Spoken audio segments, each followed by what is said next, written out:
कभी कभी भजन करते समय ईश्वर से बहुत प्रेम लगता है, लेकिन कभी कभी भजन नहीं होता और जब करने के बाद भी अपना स्वभाव परिवर्तन नहीं होने के कारण ऐसा लगता है कि भगवान तो बहुत दयालु नहीं है। ऐसी भावना क्यों आती है? क्योंकि हमारे दुश्मन अंदर ही बैठे, बाहर नहीं है। मना खष्टानि इंद्रियाणि प्रकृति स्थानि कर्षति। 5 ज्ञानेंद्रियों से संपूर्ण अंतःकरण प्रकृति से ही पोषित हो रहा है। अब परमात्मा की तरफ चलने के लिए जो हम प्रयास और श्रद्धा कर रहे हैं तो उसका प्रकृति का आकर्षण नष्ट होगा, इसलिए वो आपके विरोध में अपना मन ही विषय आकर्षण में फंसा करके दुर्गति करवाता है। अपनी बुद्धि ही संसार के असत भावना को ना समझकर सत भावना करके आवागमन के चक्र में फंसा देता। तो दुश्मन तो अंदर ही बैठे हुए हैं, वो आपका निर्णय नहीं है, वो आपके दुश्मन का निर्णय है। तो अगर कोई हमारा विरोधी हमें कोई सलाह दे तो हमें क्या करना चाहिए? हमारी उसकी ऐसे होनी चाहिए, उसकी हमारी बात मिलनी नहीं चाहिए। तो आप मन के विरोध में रहिए कि वो इतने कृपालु हैं कि तूने ऐसे आचरण करवाए कि एक बार भी मैं कृष्ण ना बोल सकूं, लेकिन उनकी कृपा है कि आज मैं कृष्ण बोल रही हूँ, आज मैं उनके चरणों का आश्रय लिए हूँ। ये उनकी केवल कृपा है। अगर मेरे आचरण, मेरे स्वभाव और मेरे कर्मों की बात आवे तो एक बार भी कृष्ण बोलने लायक नहीं। मिलने की बात तो जाने तो बोलने लायक नहीं। बात समझ में आ रही ना? तो इसलिए हम उनकी दया को जान जाएंगे तो हृदय फट जाएगा। दया सागर सच्ची कहते, केवल चिल्ला चिल्ला के रोगे कि इतना प्यार करने वाला, इतना कृपालु। ये हम उनके पक्षपात नहीं कर रहे, हम आपके पक्षपात से बोल रहे हैं। जैसे आप उनके बच्चे हो वैसे हम उनके बच्चे हैं। वो किसी का पक्षपात नहीं लेते, जो उनके चरणों का आश्रय ले लेता है उसको अनुभव होता है। जब अनुभव होता है मतलब उसके आगे वाणी कुछ कह नहीं सके। उनके जैसा प्यार करने वाला, उनके जैसा निर्वाह करने वाला त्रिभुवन में कोई नहीं है। मतलब इसके आगे हम बोल नहीं सकते। बस इतना आप समझ लीजिए, कभी भी संशय मत कीजिए। बच्चा जब माँ कृपा करके बच्चे को जब स्नान और दूध आदि पान के लिए वो खेल से रोकती है तो बच्चे को लगता है माँ बहुत बुरी है, मैं खेल रहा था क्यों रोक रही है माँ धूल में खेलने से। लेकिन वही बच्चा जब सयाना होता है तो बार बार माँ को प्रणाम करता है कि उसी की कृपा पोषण से आज मैं स्वस्थ हुआ हूँ, आज मैं बलवान हुआ हूँ। ऐसे ही हम विषयों में खेलना चाहते हैं, हम गंदे आचरण करना चाहते हैं, मेरे भगवान कृपा करके उनसे हटाते हैं तो लगता है मेरा भगवान दयालु नहीं है क्या? जैसे छोटा बच्चा अपने माँ के प्रति सोचता है, ऐसे हम सोचने लगते हैं कि वो कृपालु नहीं है क्या, वो दयालु नहीं है क्या? सच्ची मानिए, हमें उसकी दया का परिचय नहीं, बस इतनी बात है। परिचय हो जाएगा तो उमा राम स्वभाव जे जाना, ताई भजन तज भाव नाना। उनके मतलब बस इसके आगे ऐसे कर दे तो समझ लो कि सामर्थ्य नहीं, शब्द नहीं है कि हम कुछ बोल सके। उनके जैसा कृपालु अगर हमें दंड देना हमारे कर्मों के अनुसार शुरू करे तो कल्पों तक हम निवृत्त नहीं हो सकते, ऐसे हमारे कर्म जमा है। पर वो कितने कृपालु हैं, मुझे धाम बुलाते हैं अपनी कृपा से, मुझे संतों का संग कराते हैं अपनी कृपा से, मुझे सुख प्रदान कर रहे हैं अपनी कृपा से, फिर मैं उन पर क्यों दोष दूं? वो तो हमारे अहेतुकी मित्र हैं, हम उनको कैसे कह दूं कि तुम बहुत कठोर हो? नहीं, ऐसा बिल्कुल उचित नहीं है। कभी कभी हमको इसलिए ऐसा लगता है क्योंकि हम विषयों में खेलना चाहते हैं, हम जगत में खेलना चाहते हैं और वो हमें बहुत प्यार करते, कहते इधर खेलना बंद कर, तो आप मेरे से खेल। हम उनके इस दुलार को न जानने के कारण ऐसा सोचते हैं। फिर उस वक्त जप भी नहीं होता है, उस वक्त जप भी नहीं होता। देखो, भजन केवल जप ही नहीं है।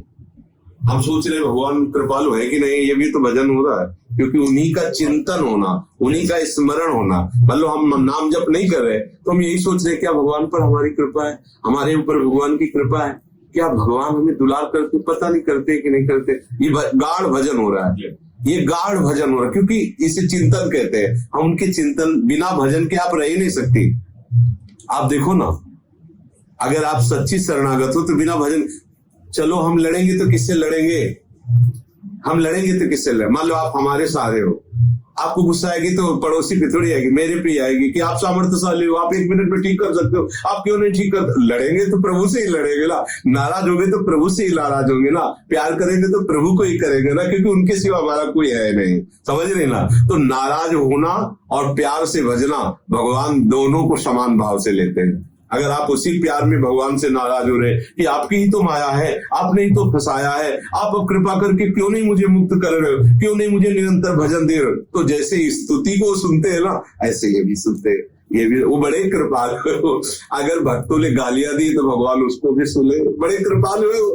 देखो लस्सी बेता नहीं कहते, तुम्हारी वो मौसी लगती है क्या, क्यों बुलाए और चले गए, हम बुला रहे तो आ नहीं रहे। भक्तों का रोष भी ऐसे ही जैसे पिता से बालक नाराज होकर उसकी गोद में बैठकर और उसकी दाढ़ी पकड़ता है, हिलाता है, मुझे ये ला दो, जो कह रहा हूं तो ला दो ना, तो उसको पिता क्या लेता है, नाराजगी थोड़ी होती है, उसको दुलार लगता है, मेरा बेटा। ऐसे ही हमारी उद्दंडता भी भगवान की दुलार का ही होती है। वो बहुत कृपालु है, बहुत समुद्र है, दया समुद्र है, कृपा समुद्र है, आनंद समुद्र है। जैसे जैसे आप सम्मुख होती जाओगे वैसे वैसे हृदय, अब जो हृदय को परिचय होता है वो वाणी को नहीं है। कितना अंतर है। जो हृदय में परिचय है, वाणी से कितना भी प्रकांड विद्वान हो, परिचय देना चाहे नहीं दे पाएगा। सच्चा परिचय होगा आंसू, मुंह का स्वादनवत, आंख मुंदने लगेगी, आंसू झरने लगेंगे, रोम रोम पुलकित। अब ये परिचय दे रहा है, वाणी की सामर्थ्य वहां तक थी जहां तक थी, अब ये जो असली परिचय और कंपायमान शरीर हो रहा है, अब यह है परिचय भगवान की दयालुता का। कैसे वो आनंद समुद्र के वो भक्त से परिचय मिल रहा है। बाद में वो भले बोल पाए कि मेरी सामर्थ्य नहीं मैं बोल पाऊं, पर वो बता दिया उसने,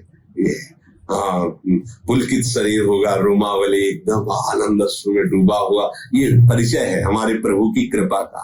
तो ऐसा कभी नकारात्मक भाव आते जाते रहते हैं, पर उनकी सत्ता नहीं है।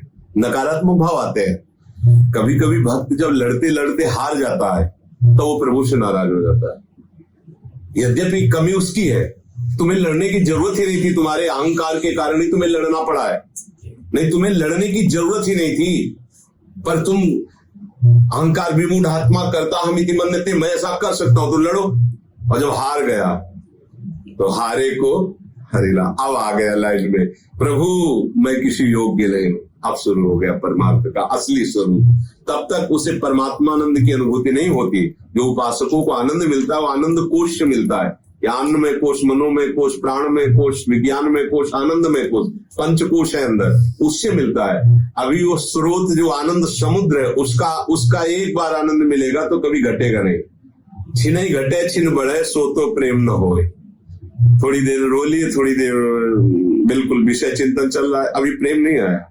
वो एक रस वर्धमान, एक रस होते हुए आनंद की तरंगे उठे। अब वो बोलना चाहे तो नहीं बोल सकता, वो भूलना चाहे कि आज से मैं प्रभु को याद नहीं करूंगा तो भी वो नहीं रह सकता। ऐसा होता है। पर उसको ये अनुभव नहीं होता कि मैं इतना बड़ा प्रेमी हूं। उसको ये अनुभव होता है मेरा हृदय तो प्रेम से विहीन है। तभी तो दैन्य होकर रोता है, तभी वो सबसे दैन्यता से कि हम पर कृपा करो, हमें प्रभु का प्रेम प्राप्त हो जाए। मेरे में प्रेम बिल्कुल नहीं, ऐसा अनुभव होता है, यद्यपि वो प्रेम की दशा में ही बोलता है।